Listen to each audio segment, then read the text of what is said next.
읽어보겠습니다. 괴담. 사시. 내가 14살 때 있었던 이야기이다. 겨울방학을 맞아 N현에 있는 숙부 선장에 놀러가게 되었다. 아니, 아직 아무 상견도 아니잖아. 어이없네. 차로 편도 8시간이 걸리는 긴 여정이었지만 가는 길은 정말 즐거웠다. 어느덧 목적지 부근에 도착해 슈퍼에서 저녁 식재료를 산 뒤 꽤 높은 산길을 올라 선장으로 향했다.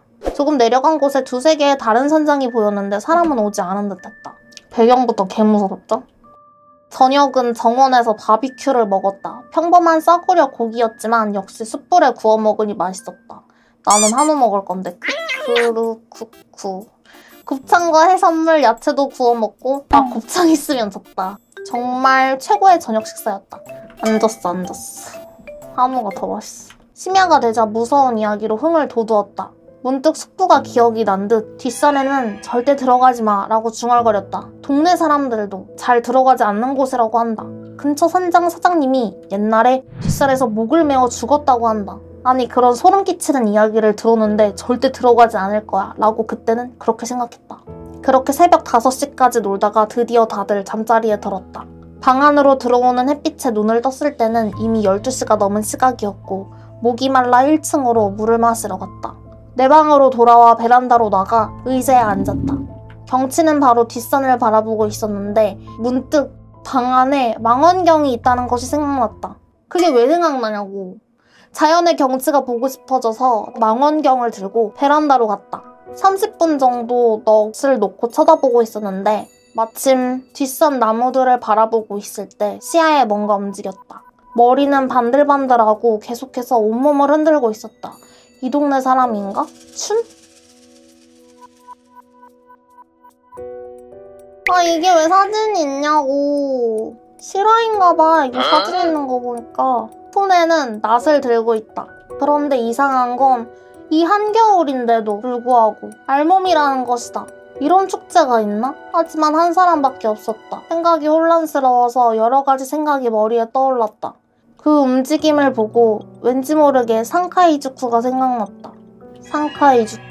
더 이상 보면 안 된다. 본능적으로 그렇게 느꼈다. 결국 호기심이 발동해서 망원경에 줌을 최대로 하고 봤는데 반들반들한 뒷머리에 피부가 하얗다. 소름이 돋는 순간 그 녀석이 춤을 추면서 천천히 고개를 돌렸다. 인간처럼 보이는 얼굴 형상을 하고 있었다. 몸이 떨렸다. 얼굴에 눈이 하나밖에 없는 외눈박이. 기형적이고 이상한 사람. 그 녀석과 망원경 렌즈 너머로 눈이 마주쳤고 입을 일그러뜨리고 웃고 있었다. 으아! 눈이 마주친 순간 비명을 지르고 있었다. 눈물이 멈추지 않았고 이상할 정도로 우울한 감정이 밀려왔다. 죽고 싶다. 반쯤 미친 듯이 방 안을 뛰어다니고 있을 때 숙부가 뛰어들어왔다. 무슨 일이야? 괴물! 망원경! 뒷산! 숙부가 망원경으로 들여다봤다. 소리 없는 신음소리를 내며 머리를 감싸안고 콧물을 흘리며 울고 있었다. 콧물을 흘리면 막 운다는데 내가 그 정도인감? 이렇게 읽어버렸는데? 대머리일 수 있는 거 아닌가? 눈이 하나일 수도 있는 거 아닌가? 어떻게 읽어야지 감정을 실은 흠을 수 있지. 아무리 해도 컬증 같은 흠밖에 안 되는데? 아까보다는 조금 마음이 안정된 나는 물어봤다. 저게 뭐야? 숙부는 헤어진 여자친구의 이름을 부르며 울었다. 나는 이대로는 안 되겠다 싶어서 태어나서 처음으로 주먹을 휘둘러 사람의 얼굴을 때렸다. 숙부는 몸을 떨었고 10초, 20초 나를 빤히 쳐다보았다. 사시, 야, 내 방 책상 서랍에 선글라스가 있으니 가져와, 네 것도. 왜요? 그냥 가져와! 나는 시키는 대로 선글라스를 가져와서 숙부에게 건넸고 숙부는 떨리는 손으로 선글라스를 끼고 망원경을 들여다봤다. 잠시 후 숙부가 으악 하고 신음하며 내게 손짓을 했다. 선글라스 끼고 봐봐. 겁에 질려 선글라스를 끼고 망원경을 들여다봤다. 선글라스 너머로 흐릿하게 보이기는 했지만 나무들 사이에 있는 그 녀석과 눈이 마주쳤고 말할 수 없는 불안감이 다시 찾아왔지만 아까보다는 덜했다. 그런데 아까 그 장소가 아니다. 그 녀석은 흐느적 기묘한 춤을 추면서 움직이고 있었다. 눈빛만 이쪽을 향해 있는 채로 산을 내려오고 있다. 설마 이쪽으로 오고 있는 건 아니겠지? 너 오줌 싸러 갈 거야? 네? 이런 상황에 무슨 말을 하시는 거예요? 나갈 거면 식당에 빈 페트병 있으니까 거기다 오줌 좀 넣고 와. 그렇게 말한 숙부는 1층으로 내려갔다. 이럴 때 오줌이 나올 리가 없잖아 하면서 멍할 안 돼! 이럴 때 오줌이 나올 리가 없잖아. 바카바카 이렇게 들려 이제. 바카바카 이럴 때 오줌이 나올 리가 없잖아 하면서 멍하니 있었더니 몇 분 뒤 숙부가 페트병에 노란 오줌을 담아 돌아왔다. 오줌 넣고 싶으면 여기다가 싸 라고 숙부가 빈 페트병 하나를 내게 내밀었다. 아니 그래서 저건 뭐예요? 내가 어렸을 때 아버지와 함께 산에 캠핑을 자주 갔었지. 산은 이상한 일들이 많이 일어나니까. 밤에도 텐트 밖에서 사람들의 말소리가 들렸지만 아무도 없었어. 그럴 때 오줌을 뿌렸더니 신기하게도 딱 멈춰버리는 거야. 그렇게 말하면서 숙부는 다시 망원경을 들여다보았다. 저 녀석 말이야 시속 몇 킬로미터인지는 모르겠지만 정말 천천히 움직이고 있어. 그러다가 시야에서 사라졌는데 분명 이 산장으로 향하고 있는 것 같은데? 그럼 빨리 차로 돌아가요. 아마 소용없을 거야. 저 녀석의 관심을 우리한테서 돌리지 않는 한 아마 끝까지 쫓아올 거야. 이건 일종의 저주야. 사악한 시선이라고 쓰고 사시라고 읽는데 아까 말했던 그 녀석인가? 근데 왜 그렇게 잘 알아요? 내가 일 때문에 북유럽의 어느 도시에 잠시 머물렀을 때 우리가 살아난 후에 얘기하자. 왜 안 얘기해주냐고. 그 녀석이 올 때까지 여기 있을 거예요? 그래 맞서 싸워야 해. 헐 이걸 싸우네? 어떻게 싸우냐? 난 무조건 이곳에 숨어 있어야 한다고 생각했지만 숙부의 의견은 그 녀석이 산장에 오기 전에 어떻게든 해야 한다는 것이었다. 그런 무서운 녀석에게 갈 거면 차라리 도망치는 게 낫다고 생각했지만 숙부는 예나 지금이나 언제나 의지할 수 있는 사람이었다. 나는 숙부를 존경하고 있고 따르기로 결심했다. 각자 유리병, 페트병, 가벼운 식량이든 배낭, 휴대용 쌍안경, 나무방망이, 손전등을 들고 뒷산으로 들어갔다. 어두워지기 전에 어떻게든 해결하고 싶다는 숙부의 생각이었다. 밤 되면은 될 것 같은데? 비록 망원경 너머가 아니라 선글라스가 있다고는 하지만 가까이서 그 녀석을 견딜 수가 있을까? 여러 가지 불안감이 머릿속을 맴돌았다. 뒷산이라고는 하지만 꽤나 광활하다. 쌍안경을 구사하면서 그 녀석을 찾아다녔다. 숙부 말로는 녀석은 우리를 목표로 움직이고 있을 테니 언젠가는 마주칠 거란 생각이다. 너무 깊숙이 들어가서 날이 어두워지면 위험하기 때문에 산장에서 500m 정도 떨어진 약간 트인 곳에서 매복하기로 했다. 관심을 돌리기만 하면 돼. 관심만 끌면 돼. 어떡해요? 내 생각에 우선은 저 녀석에게 접근해야 돼. 하지만 절대 직시하지 마라. 비스듬히 봐라. 무슨 말인지 알겠지? 시선을 떼고 시선 밖에서 장소를 파악해야 돼. 그리고 모아둔 오줌을 뿌려. 그래도 안 되면 알겠지? 진지하게 얘기하는 거야. 우리 삐식이 보여주자. 뭐라? 그러면은 뭐야 그냥 좋대 이러고 가버려? 눈이 하나 있으면은 무지 크니까는 막 눈깅 막 이러고 예? 예? 이러네. 사치라는 건 부정한 것을 싫어하는 거지. 똥 오줌이든 생식기든. 그래서 죽이지는 못하지만 그걸로 녀석을 도망치게 할 수 있다면 우리도 살 수 있을 것 같아. 그래도 안 되면요? 도망칠 수밖에 없어. 빨리 차로 뛰어가야지. 그리고 평생 얘가 쫓아온다 그랬으니까 평생 삐식이 내놓고 살아가야 돼? 나와 숙부는 말로 표현할 수 없는 공포와 불안감 속에서 바위에 앉아 기다리고 있었다.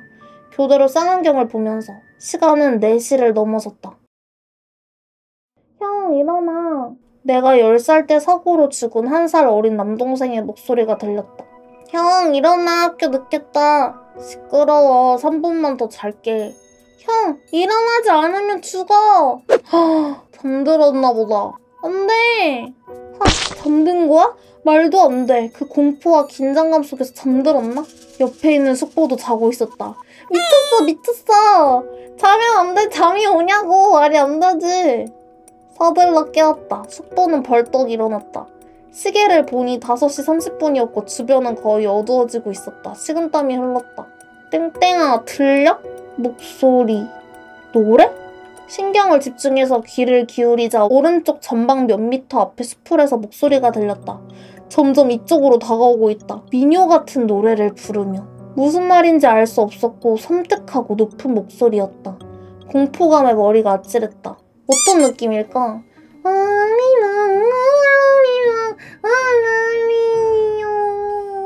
이러나? 별론데? 목소리를 듣는 것만 것만으로도 세상 모든 것이 쉬워졌다. 야, 발만 비춰줘! 숙부가 소리쳤고 나는 녀석이 나오려는 덤불 아래쪽을 손전등으로 비췄다. 다리가 보였는데 털이 하나도 없었고 이상하게 피부가 하얗다. 헐, 피부과 다니나봐. 레이저 제모도 받았나봐. 관리를 빡세게 하나봐. 온몸을 휘청거리며 점점 다가왔다. 아! 녀석이 허리를 숙여 네 발로 서서 손전등 불빛이 비치는 위치에 얼굴을 내밀었다.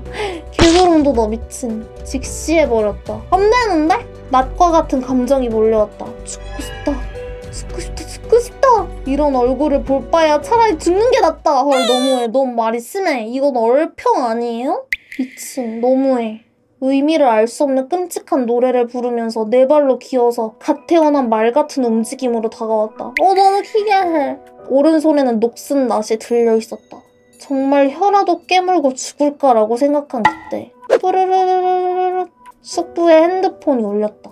울고 있던 숙부는 어째서인지 다운 재킷 주머니에서 휴대폰을 꺼내서 넋이 나간 것처럼 화면을 보고 있었다. 지금 이럴 때가 아닌데 뭐 하는 거지? 곧 죽을 텐데? 라고 생각하며 어둠 속에서 멍하니 숙부를 쳐다보고 있었다. 여전히 휴대폰은 울리고 있었고 숙부는 휴대전화를 뚫어져라 쳐다보고 있었다. 그 순간 녀석이 내 쪽으로 다가왔다. 겁에 질려 오줌을 지렸고 이대로 죽을 거라 생각했다. 그때 숙부가 엄청난 포효를 내뱉으며 땅에 떨어진 손전등을 집어들고 재빨리 내게로 다가와 내 페트병을 집어들었다. 이쪽 쳐다보지 마! 저 녀석의 얼굴을 비칠 테니 눈을 감고 있어! 나는 정신없이 땅바닥을 뒹굴고 선글라스가 흘러내리고 머리를 감싸쥐고 눈을 감았다. 여기서부터는 나중에 숙부에게 들은 이야기다. 우선 녀석의 얼굴을 비추고 시선 밖에서 위치를 확인했다. 조금 더러운 이야기지만 내 페트병을 입에 대고 에? 응? 뭐란 거야? 페트병에 입을 대고 오줌을 입에 먹어. 으아! 뭐야! 더러워. 조금 더러운 이야기야. 많이 더러운 이야기인데? 조금 더러운 이야기지만 내 페트병에 입을 대고 오줌을 입에 머금고 손전등으로 녀석의 얼굴을 비춘 채 쪼그리고 앉아 그 녀석의 얼굴에 오줌을 뱉는 순간 눈을 감았다.